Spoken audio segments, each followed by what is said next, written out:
Hey, what's up, tubers? This is the SHTF Hunter coming at you tonight from the basement. Gonna be talking about survival while you're hunting.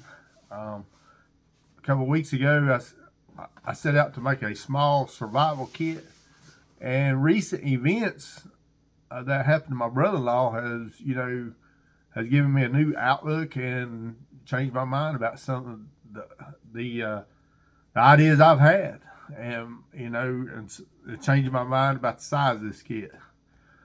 So like on YouTube, a lot of times, somebody will show their hunting loadout, and their loadout there's so much stuff. It's like they could survive a collapse of society while they're out deer hunting.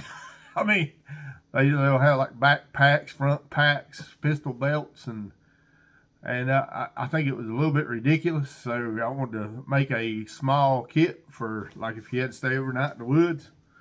But like I say, due to recent events, I'm rethinking the size of this kit. But so this is the Condor pocket pouch, and I wanted a kit with a little bit of everything in it, so when I go hunting, I can take this kit and know I'll be all right for a night in the woods. But I want to show you what I got in the contents of the pouch, and then I'll tell you the story about my brother-in-law.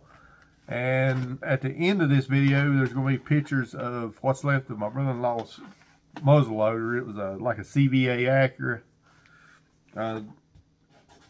Okay, so right here's the kit, and it's opened up, and got a good knife right here, folding knife, Gerber Gator skinning knife. Got a Camelus saw right here.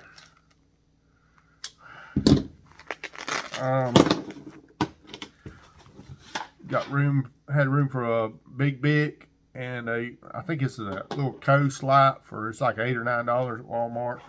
Takes one AAA battery. I've got multiple AAA. I got 3 AAA batteries right here.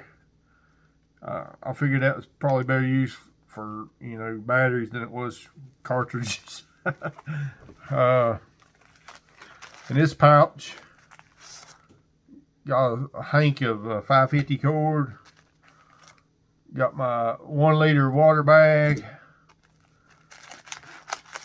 Got a couple of hot hands. Got a space blanket.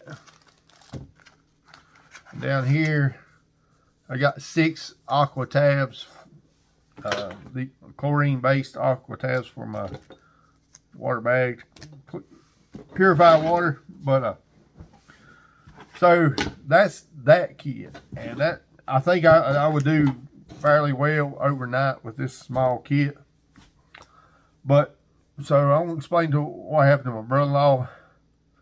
So he went hunting. I want to say it was Sunday, and it was pretty windy Sunday.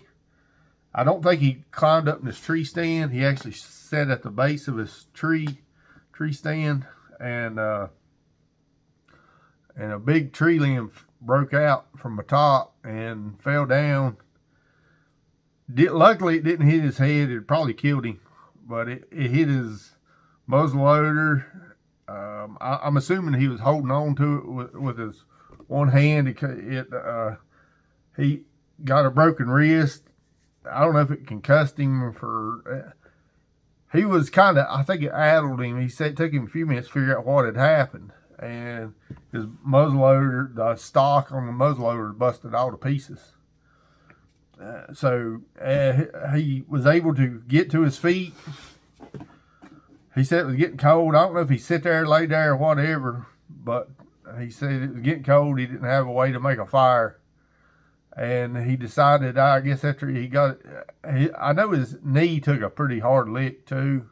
His knee, and then it broke his wrist in one place. And so he said he was able to get up on his feet. And once he got up on his feet, he's like, well, I'm going to try to walk now. And he was able to walk back to his house where his youngest son was. His youngest son took care of him. Anyway, so he's all right now.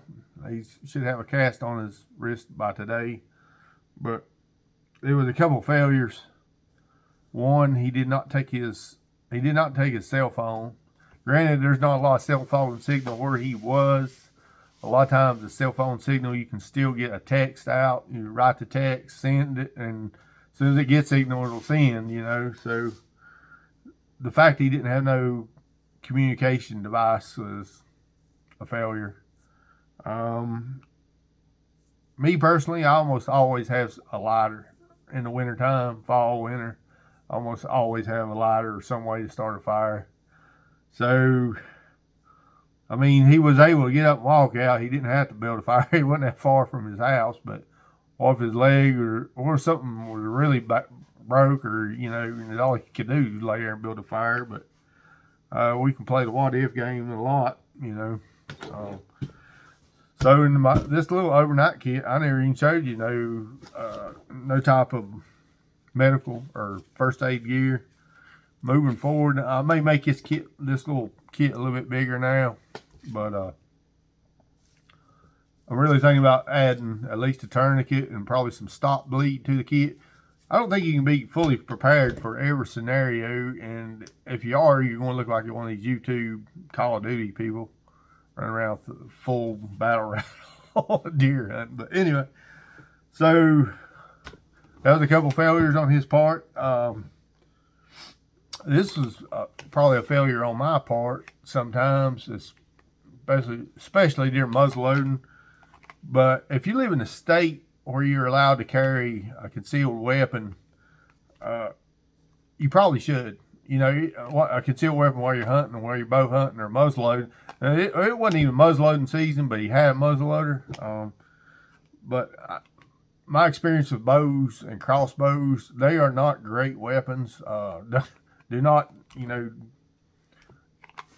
if I was, you know, facing the end of the world or an apocalypse or something, you know, if you got a bow or crossbows, your only weapon, it's going to be a sad time. It's going to be a sad day. But anyway, a lot of times, like I say, a lot of times during bow season or crossbow season, I will carry my 1911 or something like that. About 4 or 5 years ago, a man was bit by a black bear, you know, because he was climbing out of his stand. It was here in this county. He's climbing out of his tree stand. He seen the cubs, but the mama come out of nowhere, and he's on like the last step of this ladder stand. The black bear grabbed him by the leg, knocked him off the stand. He said when he finally come to, felt a sharp pain in the back of his leg, so the bear took a chunk out of that guy's leg. But so how's it? A 1911, you know, or whatever, a handgun. My brother-in-law's muzzleloader was the stock was busted into pieces. Like the rear stock was, I think, in 3 pieces, and the foregrip was even busted all to pieces. It broke it loose. So I'm sure the metal and the gun's probably all right, the metal parts. So you just probably want he may have CVA probably, you know, he'll definitely have to get another stock for it. But anyway, yeah. Like I say, I would have never thought that would have happened. You know, a lot of times I go out with a rifle or something and think rifle's all I need. Well, what if my rifle got busted by a huge tree limb and that was the only gun I had? But if you got your concealed weapon or your handgun, sidearm, you're good. So till you can get back, hopefully. All right, this is the SHTF Hunter. I'm out.